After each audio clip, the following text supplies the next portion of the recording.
মনে রাখবা, তোমার এতদিন পড়াশোনা খুব খারাপ অবস্থা ছিল, তুমি আজকে থেকে পড়াশোনা শুরু করলা এবং আজকে তুমি অনেকক্ষণ টেবিলে বসে থাকলা এবং তুমি চিন্তা করলা 2 থেকে 3 দিনের মধ্যেই তোমার পড়ার গতি এত হবে যে তুমি মুক্তি বেগ লাভ করবা এবং চলতেই থাকবা। এরকম তুমি যদি চিন্তা করো বাবা, তাহলে খুব তাড়াতাড়ি তোমার শেষ বেগ একদম শূন্য হবে।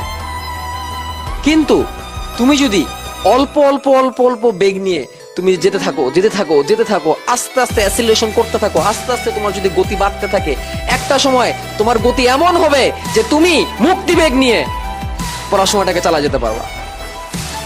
কিন্তু তুমি যদি চিন্তা করো যে আজকে আমি শুরু করছি, আজকে আমি একদম হাই স্পিডে চলতে থাকবো, আজকে আমি একদম 8 ঘন্টা পড়ে ফেলবো, আজকে আমার প্রোডাক্টিভিটি একদম 80% হবে, তাহলে বাবা খুব তাড়াতাড়ি তোমার থেমে যাওয়া লাগবে। কিন্তু তুমি 10%, 15%, 20%, 25%, 30%, 35%, 40% করতে থাকো, একদিন সেটা তোমার 90% যাবে ইনশাআল্লাহ। বাট সেজন্য তোমাকে ধৈর্য ধরতে হবে।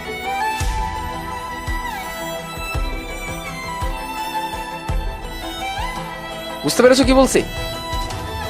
মনে রাখবা, একটা ডিম ফুটে বাচ্চা বের হওয়ার জন্য মিনিমাম 21 দিন সময় লাগে।